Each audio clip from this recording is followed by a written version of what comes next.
don't know if I deserve a standing ovation. I did not expect that. But, okay, I did expect that. I just want to first thank Colonel Gallman for those very nice remarks, sir.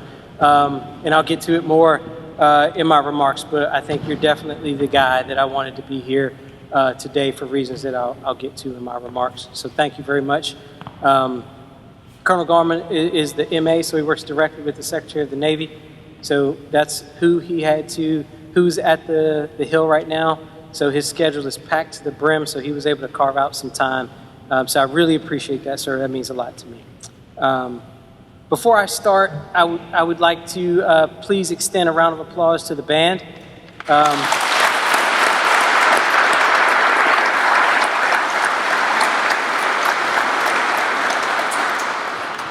Those Marines drove all the way up from Quantico today. I cannot task those Marines to be here. No one can task them to be here.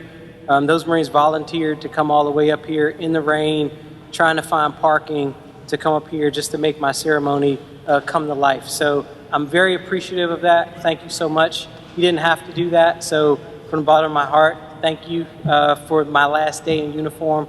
You definitely made it special. So thank you very much. And then for everyone here, you guys had to deal with the monsoon coming down outside. I looked at the weather and I'm like, 2 weeks ago, I'm like, it looks like it's going to be sunshiny. Great, perfect day. Apparently not. This is, and as I get through my comments, you'll see this is about on par with how my career goes. But yeah, it's hilarious after you think about it, but or after you live through it. But I also want to send some special thanks to some of the folks participating in my ceremony today. First, I want to say thanks to Jonas, who gave the invocation. Minister Strickland, if you will. I've known Jonas, we've been friends since the 5th grade. And Jonas, in high school, we did a summer program together. And just watching him there, we got to be very close. And watching his walk in his faith is probably, I would say, one of the biggest influences in my personal faith walk. And I thought it would be fitting. I could find no better person than to preside and give the invocation for my ceremony today. So thank you, brother. I appreciate you being here, man. Thank you. The narrator, and Jonas is also my classmate in high school, as is Lieutenant Colonel Eugene Burrell. We're all classmates from high school, and Eugene also graduated here at the Naval Academy also. So he knows and is intimately as familiar with this place as I am, and I appreciate you being able to take part and drive in the ceremony today. I wouldn't have it any other way, so thank you for accepting that invitation from me.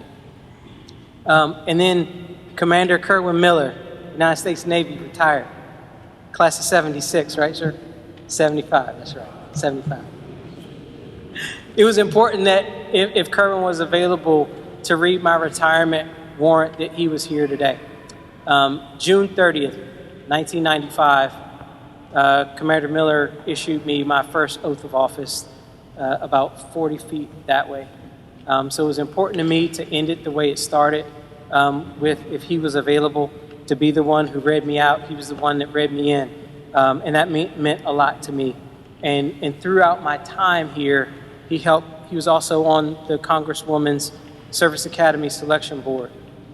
He was the one who helped usher me through and had an interview with that board, and there's another member of the board here. George, thanks for being here. And throughout my time, Kerwin has made sure that I met the people I should meet, like the late, great Wesley Brown, who was the first black graduate of the Naval Academy in 1949. And as a young 18, 19-year-old midshipman, I didn't realize the greatness I was having lunch with and who I was able to grab tidbits of leadership and wisdom from, and it didn't sink in until years later. So, sir, thank you very much for that introduction, and thank you for fostering that relationship over the years. Fast forward to 2017, Tiffany and I and the kids get back from Japan, and we're at the JSF program office in Crystal City. Commander Miller calls up like, hey, what are you doing? Well, we're doing this. He's like, well, you need to be on this board. And so since 2017 until now, I've been a member of Congresswoman Eleanor Holmes Norton's Service Academy Selection Board, doing the same thing that he did for me, trying to ensure that we select the best applicants from Washington, D.C. to represent our city well and institute not only this institution, but the Air Force Academy, the West Point, and Merchant Marine Academy. So following in those footsteps, so thank you. And then Colonel Gallman. When I got selected to be a commander of the F-18 Squadron in Miramar, Maurice Compton over here came over to my desk at the JPO, and he says, "You need to call KG." I was like, "Who's KG?" He's like, "Don't worry about it, Colonel Gallman, you need to call him." And every day, he would ask me if I had called him. And it took him about 3 or 4 times. I said, "Okay, fine, let me call him, KG." So Colonel Gallman did not know who I was, didn't know me from Adam.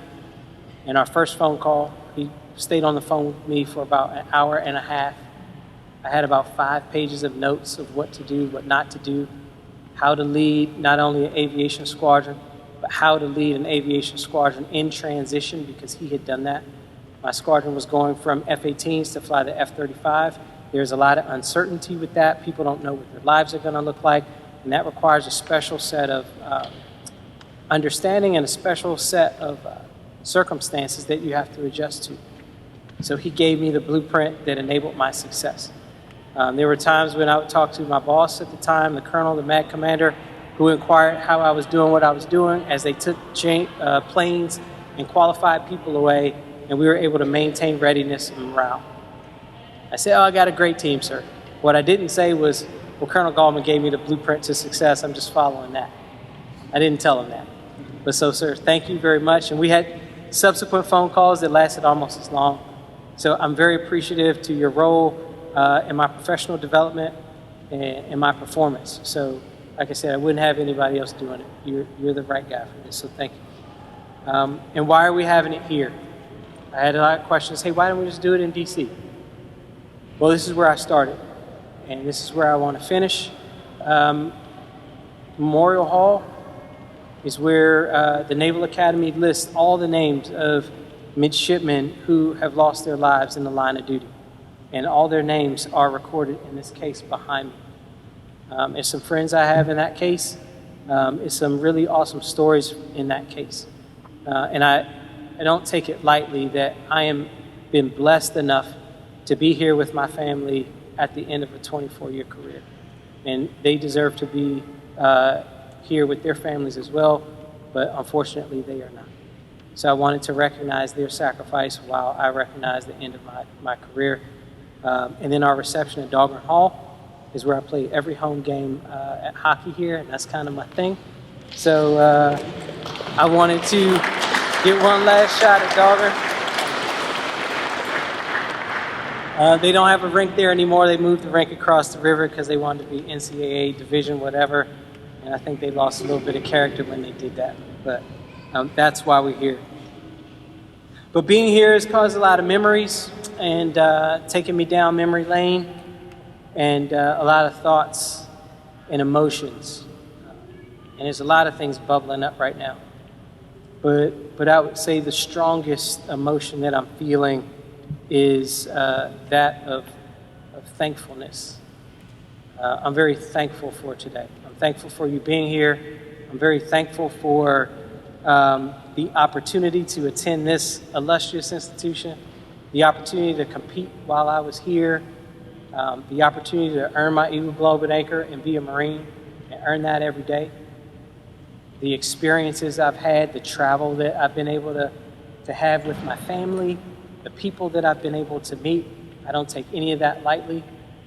Some of those experiences are flying in fighter aircraft, leading a squadron, working on program offices, serving on the joint staff. Those things are very cool. I'm thankful for all that. But what I'm most thankful for is in the man that I've become. And I can honestly say the Marine Corps has not made me the man that I am today. James and Brenda Featherstone knocked that out some years ago.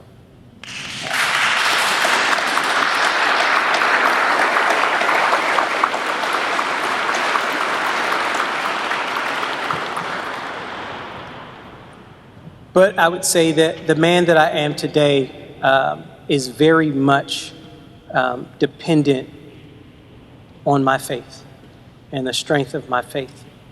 And I would say that the Naval Academy and the United States Marine Corps have provided a proving ground to galvanize my faith. And those of us who are Christian know that, Hebrews teaches us that faith is the substance of things hoped for, the evidence of those things that are not seen. And James teaches us that faith without works is dead. And so I've had the opportunity to put a lot of perseverance, as Colonel Gallman talked about, not giving up the ship. And that has strengthened my faith over the years. It started here, as an 18, 19-year-old midshipman wanting to play ice hockey and going talking to the coach, and the coach saying, no, I got my team set. I'm like, well, you got tryouts. You can come out and skate, but I got my team set. And I had in my mind that if I just showed him how good I was, and I'm positive I'm better than at least half the guys he has, he's going to give me a sign. Well, I did that, but true to his word, he had his team. And I was not offered a slot on that team that year. And now as a 46-year-old guy with a family and kids, is it that significant? Maybe not. But for an 18-year-old midshipman, that was heartbreaking. It crushed my spirit for a little bit. But I'll tell you that it ignited a fire inside that had me doing everything I needed to do. And that fast forward 3 years, I graduated as the captain of that team that I wasn't allowed to try out for. And so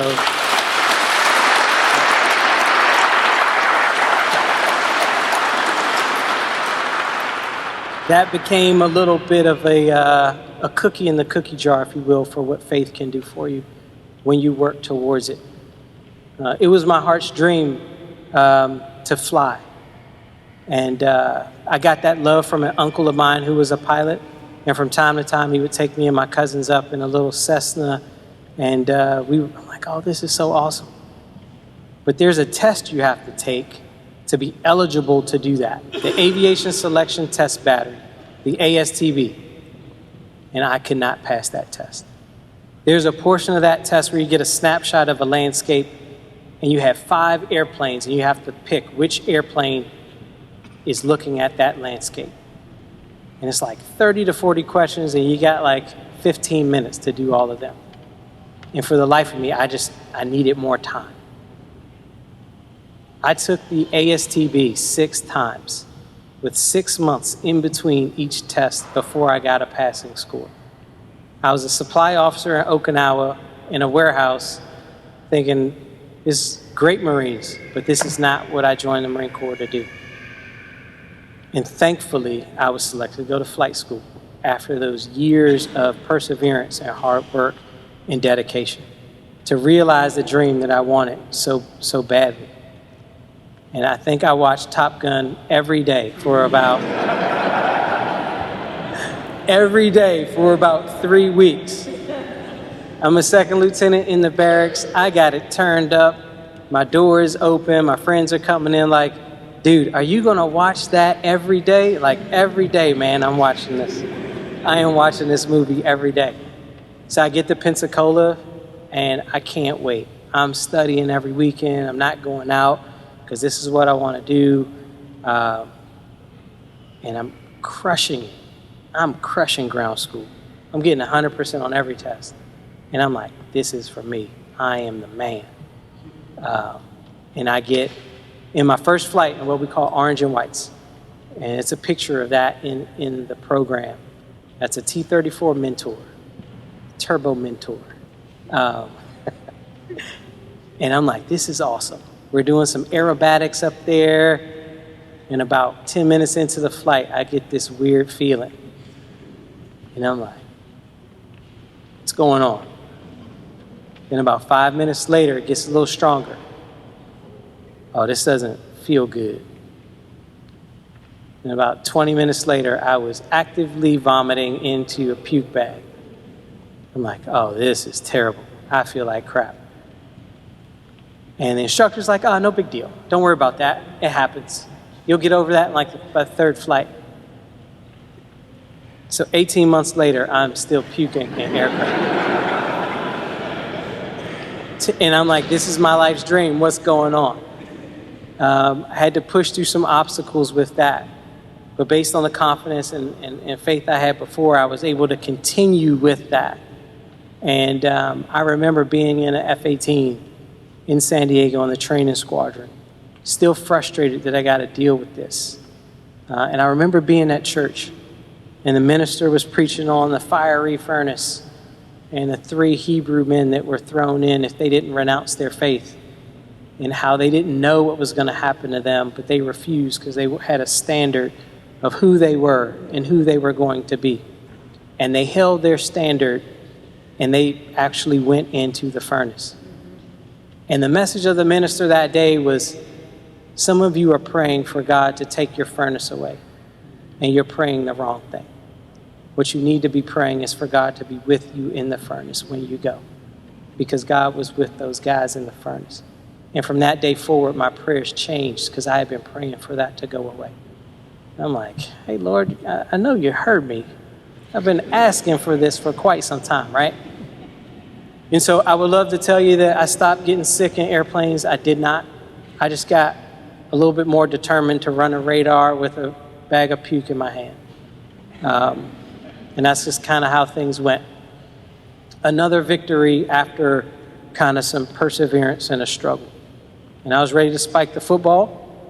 At the end of the training pipeline, I was getting ready to check into my first squadron, and my old roommate, who's here, called me. He's like, hey, bro, I was just talking to the guys, one of the guys from that squadron. He kind of said that the captains in there had a meeting, and they kind of don't want you to come over there.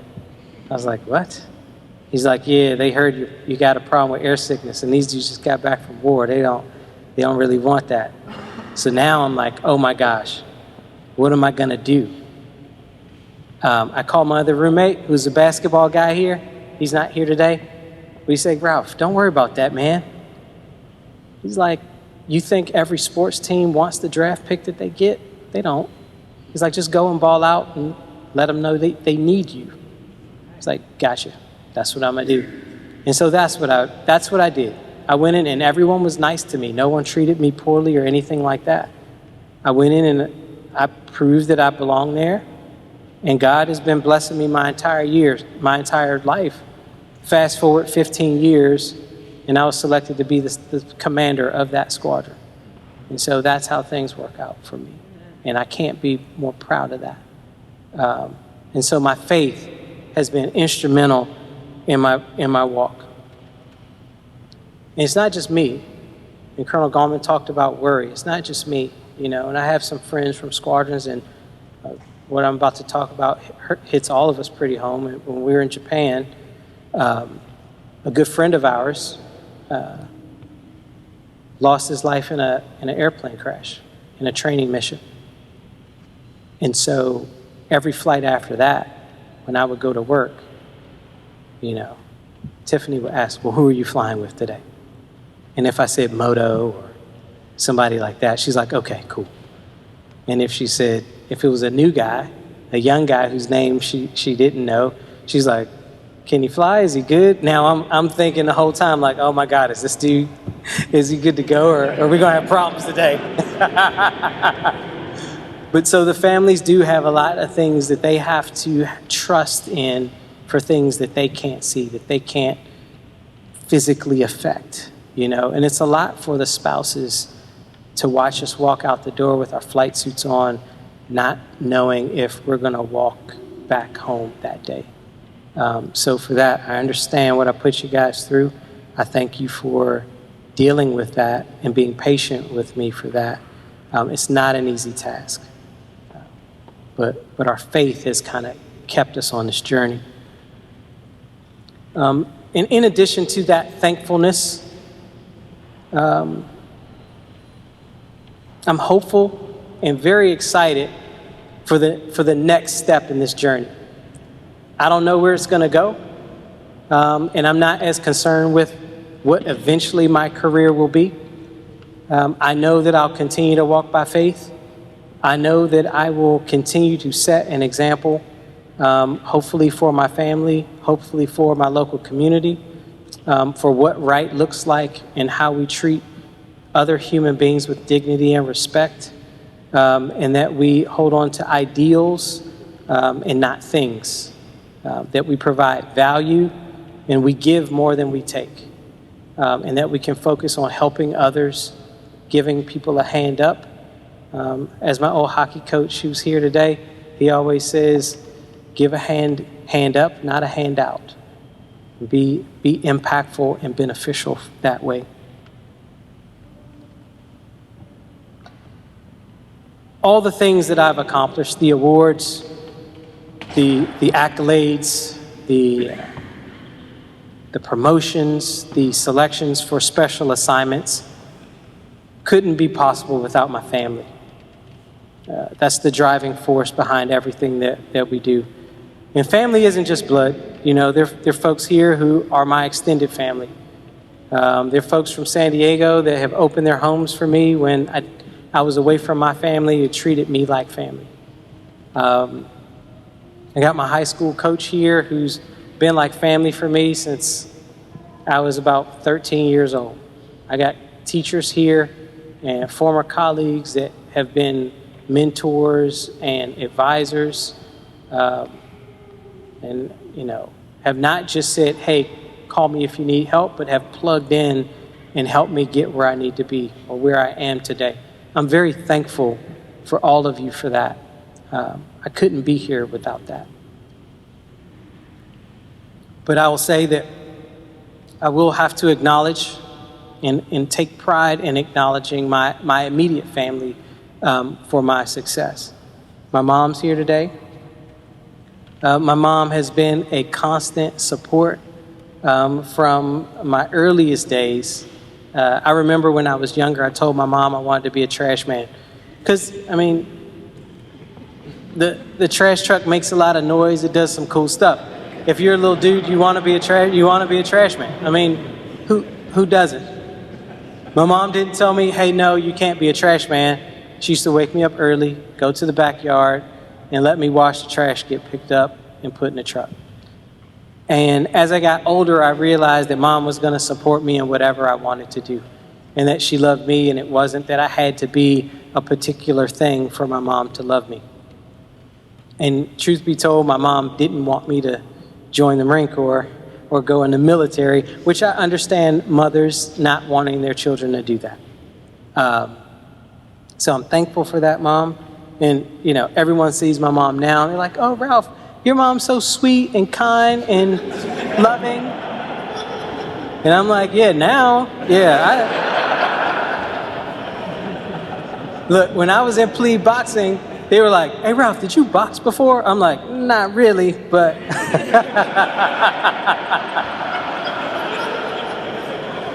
I was like, my mom's got a quick backhand. I haven't dodged it yet. Haven't dodged it yet, but she's faster than you guys. So thanks, Mom. You even helped me with plea boxing. I appreciate that.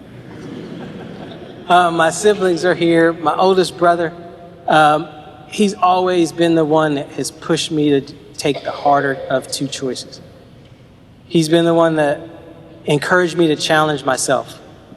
When he feels like I'm going to take the easier of two choices, he's been the one to challenge me to do something harder. Not to change who I am, but to be my best self in doing those things. So I'm eternally grateful for that, man. If you didn't do those things, no doubt I would not be standing here today. I love you for that. Right? Yeah, definitely, Ryan.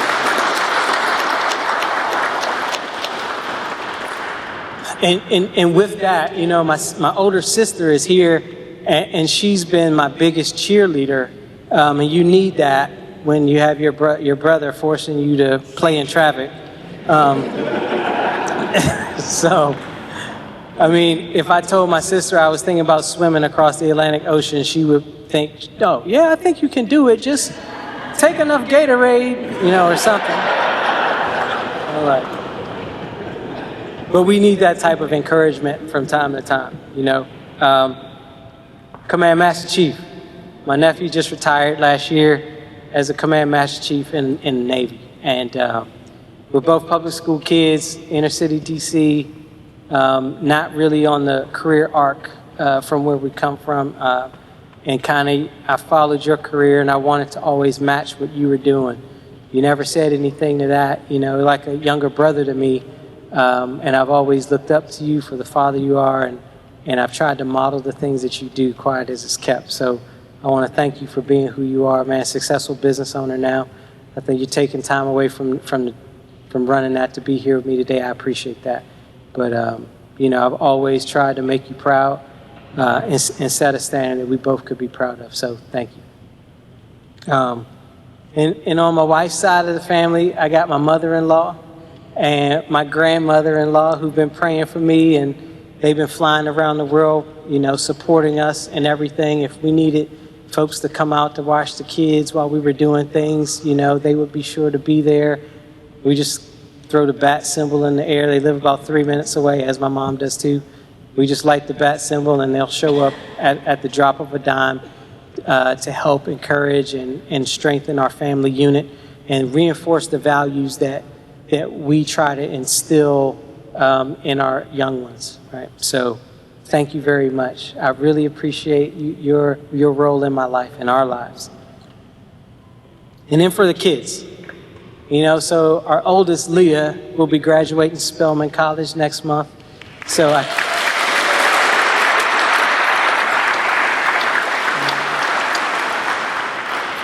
I couldn't be more proud of her and the woman that she's become.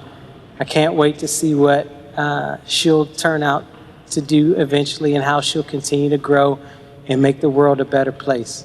I would say that from Leah, I'm still learning from them as much as they are from me, and her faith in kind of looking in the face of some daunting things is in her ability to just be, know it's going to work out. Are things that I'm still learning from her. So I appreciate the value you've given to my life. I love you and thank you for everything that you are. To Ralph, his poise and calm demeanor on, I don't know if it's that or just a lack of care of what's going on, but his poise and calm demeanor dealing with things are attributes that I would love to have. He always knocks it out of the park. Even when the deck is stacked against him, he comes through in the clutch. And he does it cool and calm and collected. I tend to have a little frantic thing that I got to work out first, but he's able to do it really cool and mellow. So thank you. He's starting high school next year, so on to the next adventure. And he's going to my Tiffany and I alma mater. So he's going to our high school, so I'm excited. And Valley is the life of the party. Her energy and enthusiasm brighten the day and give us a spark when we need it. It's definitely a value add to our small village over there. And I need to get a little more of that. And I'll get more of that, right? And so, and for James, has a curiosity and a joy that reinvigorates life and teaches me how to take joy in those small things as he does. Because as Colonel Gallman said, the awards, the accolades, the certificates, they're a blip. It's a lifelong work, a lifelong effort, and we got to smell the roses each and every day. And that joy and curiosity does that for me. So I definitely wouldn't be here with them. And for Tiff, for my wife and my life partner, I couldn't have done this without Tiffany. I've heard some people say that, yeah, we could do it without our wives, it would just suck. I don't know if that's true. Because, a true life partner is something that gives you a little extra horsepower to get things done. There's times when I've asked Tiff to stop working because the family needed her at home. And there are times when we need a little extra cash, and hey, Tiff, I need you to start working again. And she's done that. There's been sacrifices. She had personal aspirations and professional aspirations, and she's kind of put that on the back burner to enable my career success. We've lived all over the world. We've gone to Japan. And I remember we got to Japan. Tiff was pregnant with James, and our squadron was going to Okinawa for about 3 weeks. We had just gotten into base housing. Our TMO had just delivered. We had boxes up to the ceiling. I was like, hey, babe, I'm out for a few weeks. Can you make sure that these boxes go? And I'm like, it's not good. It's not good. This is not good. And so she handled that, and when I got back, the house was perfectly in order. While she's juggling 3 children, pregnant with the 4th, while I'm gone, flying around, zorching around the skies of Okinawa. And then, as I mentioned, dealing with the loss of a friend, and that guy's wife was Tiffany's birthing coach for James, so it hit pretty close to home. And she dealt with that very admirably. There have been times when I've been gone for a work trip, and our furnace has gone out in the winter. And I've gone down in the basement, and the furnace has been taken apart. And the technician comes over, and he's like, oh, you already got it apart? And Tiff rolls in with, yeah, it's giving me a code of 5550, and blah, blah, blah. And the tech looks at me. I'm like, don't look at me. I don't know what she's talking about. And he's like, well, she's already troubleshot it. I know exactly what I need to do now. And he fixed the furnace. There's been another time I've come home from a work trip, and there's been something wrong with the sink leaking. Tiff has rented a 30-foot snake, and she got a snake going, has disconnected the dishwasher or the garbage disposal, and there's a snake running through the sink, and I hear this as I get to the front door. I'm like, what is going on?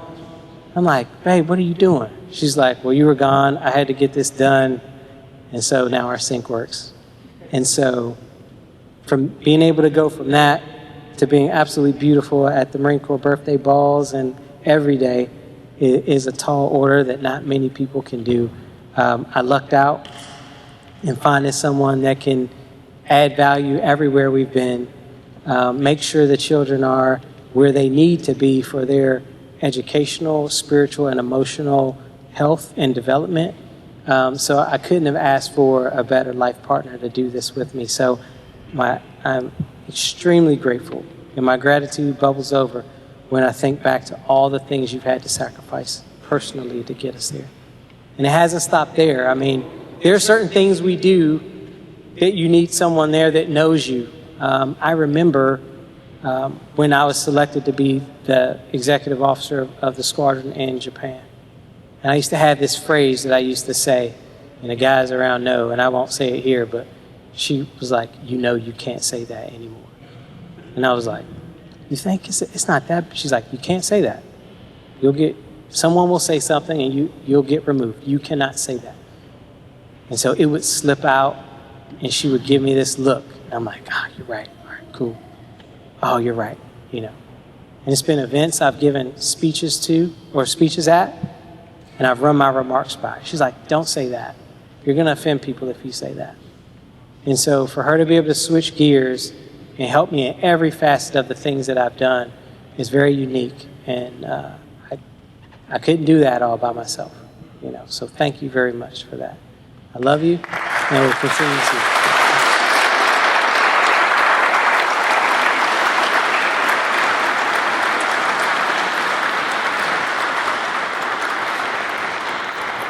So as I close, I just want to thank all of you for supporting me at various times in my career, whether we've just met a couple months ago, to if I've known you since 5th grade.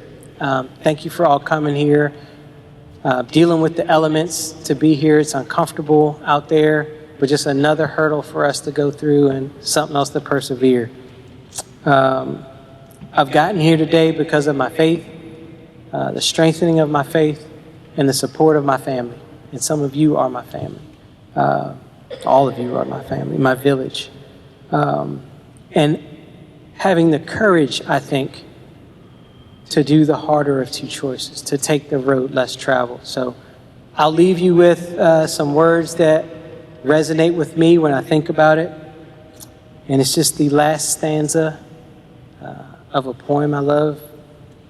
And it says, I shall be talking this with a sigh, somewhere ages and ages hence. Two roads diverged in a wood, and I